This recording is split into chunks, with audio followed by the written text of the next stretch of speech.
안녕하세요. 선교인류학 3주차 두 번째 동영상입니다. 제가 여러분들 좀 눈이 조금이라도 좀 심심하지 말라고 바깥으로 나왔습니다. 제가 살고 있는 그 아파트고요. 뒤에 이렇게 그 벚꽃들이 핀 것이 보이시나요? 또 아마 그 잡음이 좀 들어갈 수도 있는데 지나가는 차 내지는 동네 사람들, 아이들 그 목소리입니다. 인류학에서 가장 기본적으로 중요한 그 연구 방법은요, 다른 것이 아니라 현지조사입니다.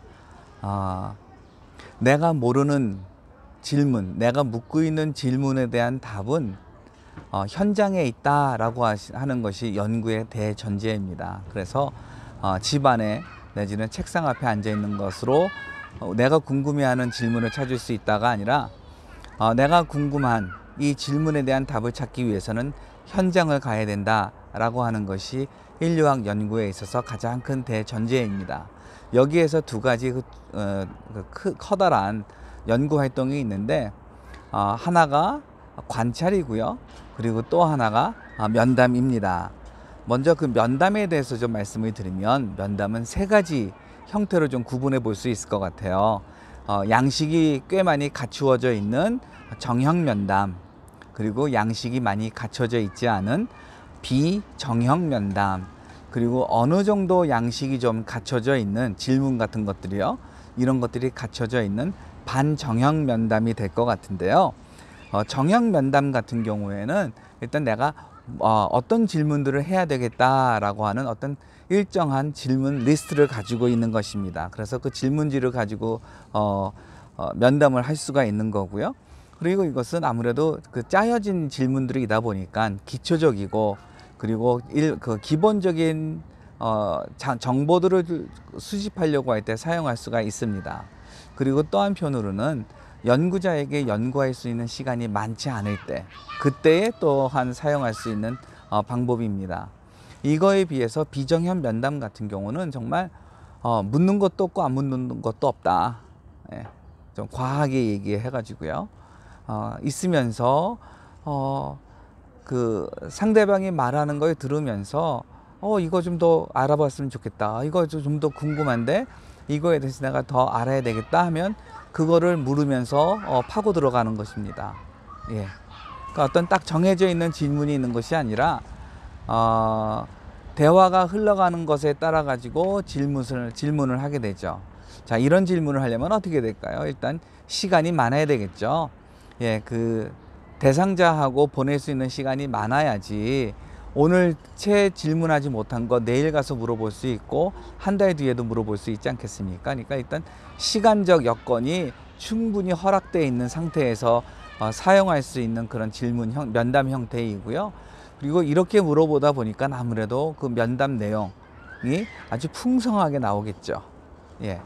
자, 이런 질문 같은 경우에는 이 비정형 면담은 정말로 인류학자가 현지 조사를 6개월, 1년 정도 갔을 때 할 수 있는 그런 면담 방법이 아닌가 싶습니다. 일단 피면담자와 거의 시간의 제약이 없이 살 수 있을 때 사용할 수 있는 그런 면담이고요.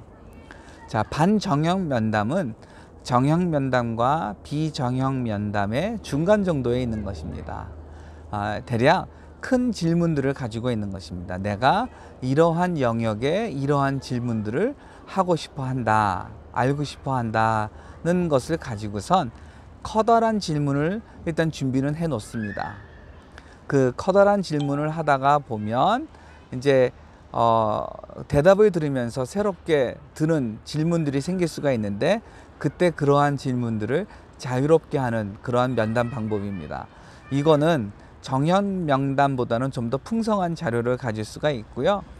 그리고 비정형 면담보다는 좀 시간적 그 여건이 충분하지 않을 때, 그러니까 피면담자를 한 그래도 두세 번 정도는 볼 수 있을 때, 그럴 때 사용할 수 있는 그런 방법이 아닌가 싶고요.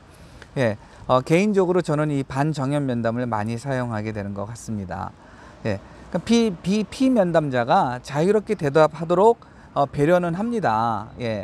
그렇지만 3000% 빠지는 거, 그런 것들은 좀 조심을 해야 되는 거예요. 3000% 빠지려고 하면 좀 질문을 다른 거에 던지면서 또다시 그 원하는 주제로 돌아와야 되는 거죠.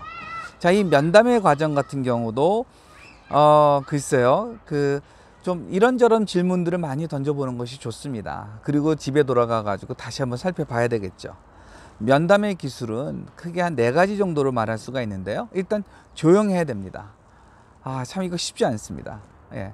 일단 피면담자가 말할 수 있는 기회를 훨씬 많이 줘야 돼요.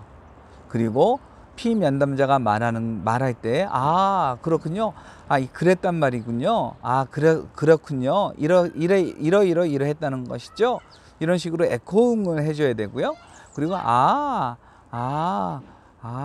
이렇게 어허를 하면서 피면담자로 하여금 계속해서 말을 더 할 수 있도록 유도를 해야 되고요. 그리고 이제 피면담자가 어느 정도 말하다가 그만둘 수 있어요. 그러면 그때 조금 더 말해 주세요. 그거 조금 더 자세하게 말해 주시겠어요? 그 얘기를 궁금한데 조금만 더 풀어서 설명해 주시겠어요?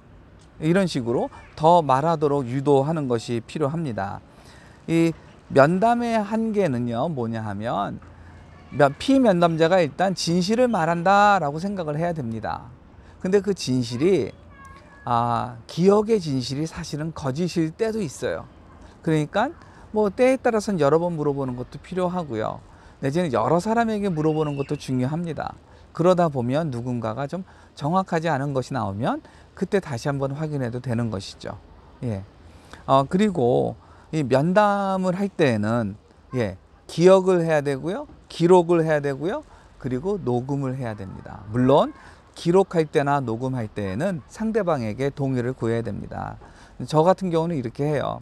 실제로 제 글 쓰는 손이 좀 느려요. 컴퓨터에 워낙 또 익숙해 있다 보니까 그 손글씨가 많이 느려졌습니다.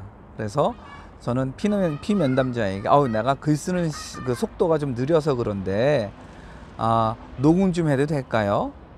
내지는 제가 머리로 다 기억하지는 못하는데 제가 좀 이 메모를 해도 괜찮을까요? 이렇게 얘기를 하면 대부분 그렇게 하라고 얘기를 합니다. 잠시 뒤에 참여 관찰에 대해서 계속해서 이야기하도록 하겠습니다.